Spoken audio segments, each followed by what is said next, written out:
Welcome back to Briggs on Books, our international talk show where we talk to authors from all over the world about their books, their process. Also, we talk to publishers, editors, people who can help you get your book published. So many of our viewers are trying to do just that, get their first book out there.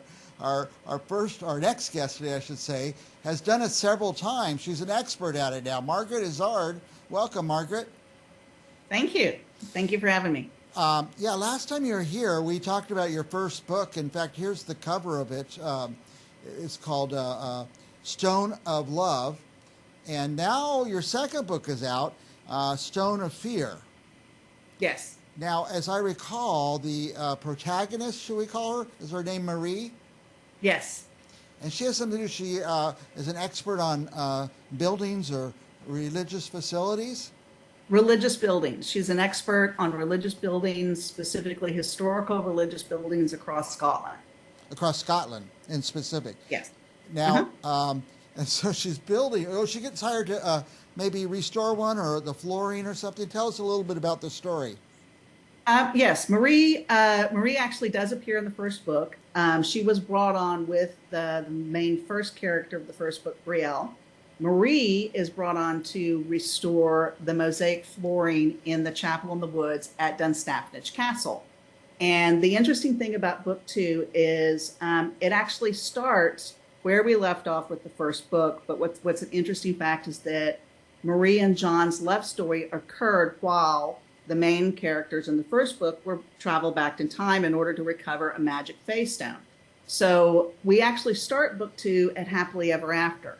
Okay. And a priest kidnaps Marie because he believes that she possesses magical powers in order to recover a magic face stone. And he drags her across Scotland, or across the Western Isles of Scotland, searching ancient crosses, attempting to find a magic face stone. And her romantic interest, John, who is the assistant to the main character in the first book, must chase her through space and time in order to help find her.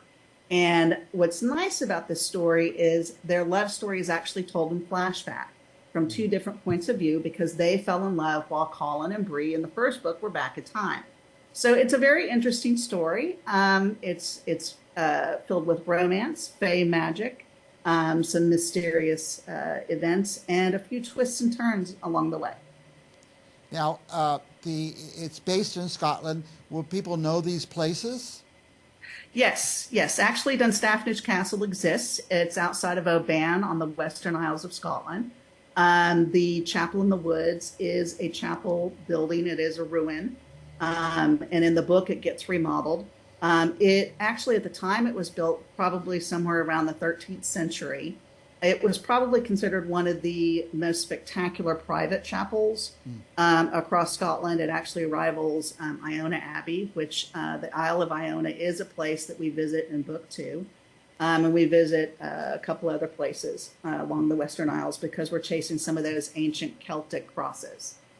Now, what would you call the genre? Is it a romance? Romantic? This is paranormal romance. Paranormal romance, because we do have fairies. We have the magic of the fairies and the fae. We have some of their folklore that is actually some of the folklore that the Irish immigrants brought to Scotland. Mm-hmm. So when we talk about the fae, we talk about the Tuatha De Danann and the Formoore fae. So that's the good fae and the evil fae, and it becomes down to this battle of good against evil and how the humans help the fae recover their magic face stones. Somebody like me who's recently become interested in Scotland because I'm found out I'm almost 100% Scottish. Will I learn something about Scotland?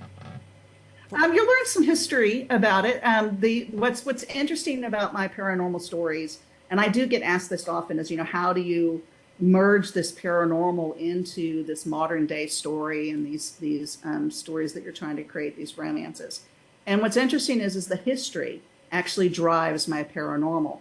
So it's the history of Scotland and the history of the fae and these folklore stories that are told that drive some of the paranormal concepts that I blend within what these real stories are.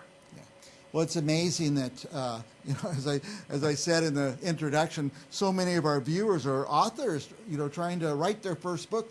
And you've got this device where you're telling a story through flashbacks. It's amazing you can keep all that straight in your mind. Actually, I'm glad that you asked. And I didn't think of this coming into the interview, but I'm so happy that you asked because outlining, I am a plotter. I'm a huge plotter as a writer. And I have a 7-book series with 3 Christmas companion books planned for this series. So you have to be a plotter to keep up with time travel and what's going on. Yeah. But in this particular book, it was an extreme challenge. I knew what their romantic story was. I hadn't quite fully written it out. My outlines are summary driven. And when I did this outline, I actually had to break apart their love story and write it from beginning to end, because as I started the story of the Stones and progressed forward with the story of the Stones, and I went into these flashbacks, they started getting out of order. And I had to ensure whose point of view was I in, because you get Marie's point of view and then John's point of view and Marie's point of view and John's point of view until they come together. So it was a challenge because it was very confusing. And so what I did in the outline was actually pulled out on 2 separate columns to the side. The first column was here's the story we're working on now, where Mary is kidnapped by this priest and going through time, and John has to chase after her. And then in the next 2 columns were the love story.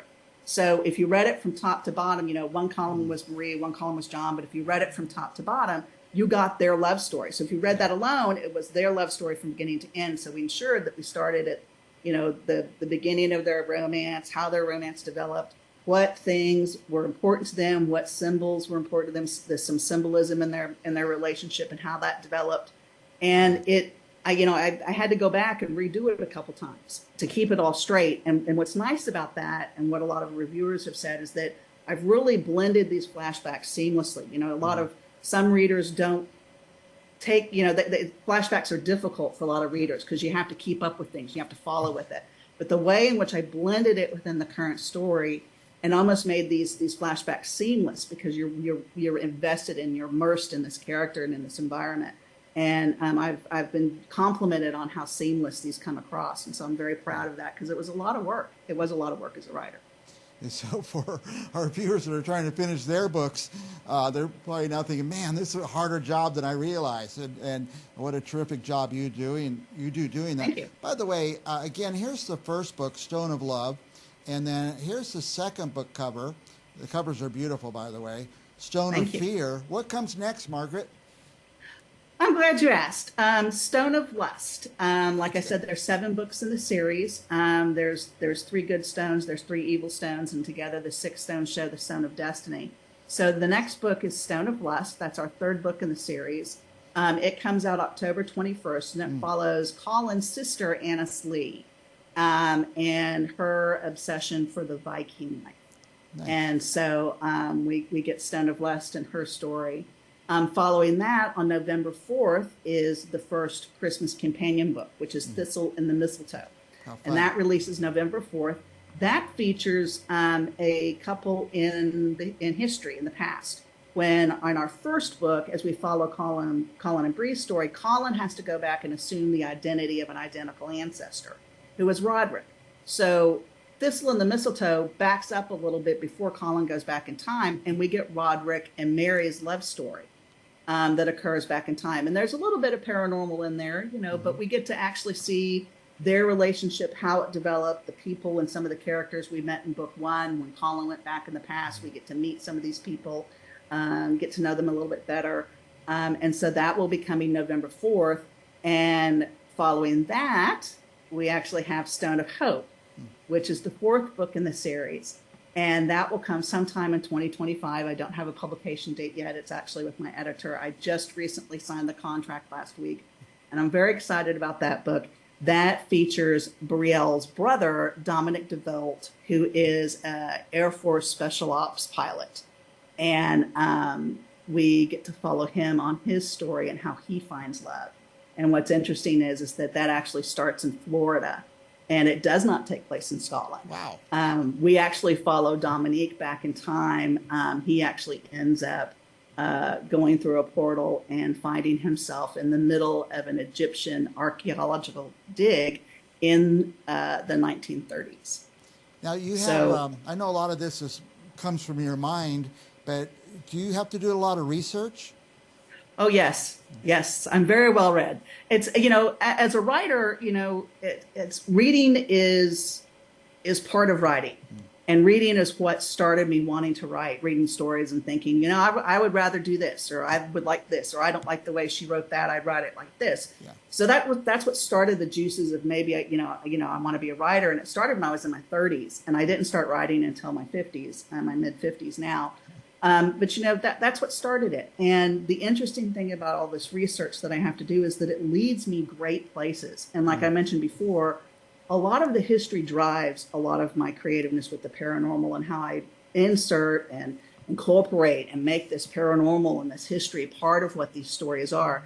And that I've had some great discoveries from my research. I've for Stone of Lust, I stumbled across something that just really blew up my story. It really expanded my story for Stone of Lust. I don't want to share it because it's a spoiler, but there are gifts in research, and there are gifts in storytelling when you do your research, and I've allowed it to guide me, and it's really been a huge help. Yeah, nothing more fun than research. So I love that. So, have you been to Scotland?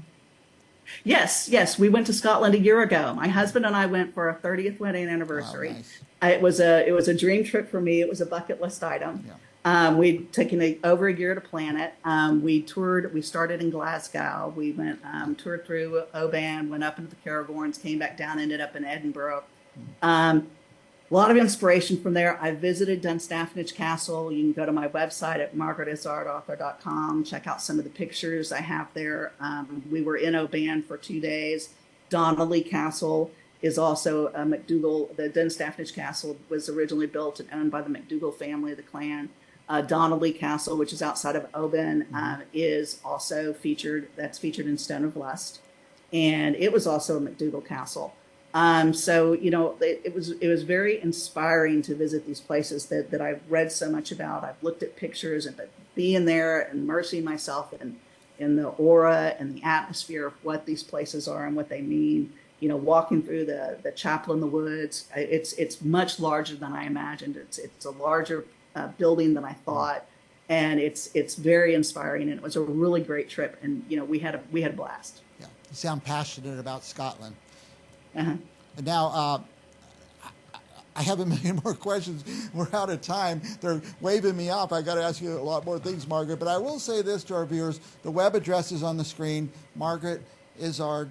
Author.com. We have your Instagram up there. Any last thoughts? Anything else we've left out that you want our viewers to know? No, just stay tuned. Keep in touch. Check out my website. Like I said, there's 7 books in this series. I've already drafted book 5 and book 6. I'm currently working on book 7. In addition to this, I hope to bring to you an additional series, The Dragons of Tantalon. We met our dragons, our shape-shifting dragons in the first book in a dream that Colin had. And I've also turned that into a 7-book series. Yeah. And so I hope to bring you that after the Stones of Iona series. So just stay in touch and keep in tune. There's so much more to come. I'm going to wave off my producer for a second. I'll ask one more question. So this series, you call it the Stone series, or? It's called the Stones of Iona series. And it features these stones that come from the Isle of Iona, these magic face stones, and they're put in the trust of the MacDougall family to protect for all the realms. And have you finished all 8? I know you're publishing one at a time. Or do you have all 8 outlined? How does that work? There's 7 books and 3 Christmas companion books. I'm drafting the 7th book. I finished book 1 through 6, and I have finished 2 of the Christmas books. So the first Christmas book will come out this year. It takes anywhere from 3 to 5 months to draft a book, to outline draft a book. Yeah. It gets now that I'm doing a series, it comes a lot easier and a lot quicker. But it's once they're drafted and complete, it still takes another 8 to 12 months from the time that I first get it to my editor, that it gets contracted, before it actually gets released. So you kind of, if I want these books to come out every 3 to 4 months, I kind of got to backstock them. Yeah. I got to keep working. Well, you're an inspiration to all of us who are still working on our first, Margaret. I hope you come back every time a book's coming out, or as often as you like, because you're a great guest to have and an inspiration. Well, thank you so much. All righty. And for our viewers, stick around. We have another author coming up right after this.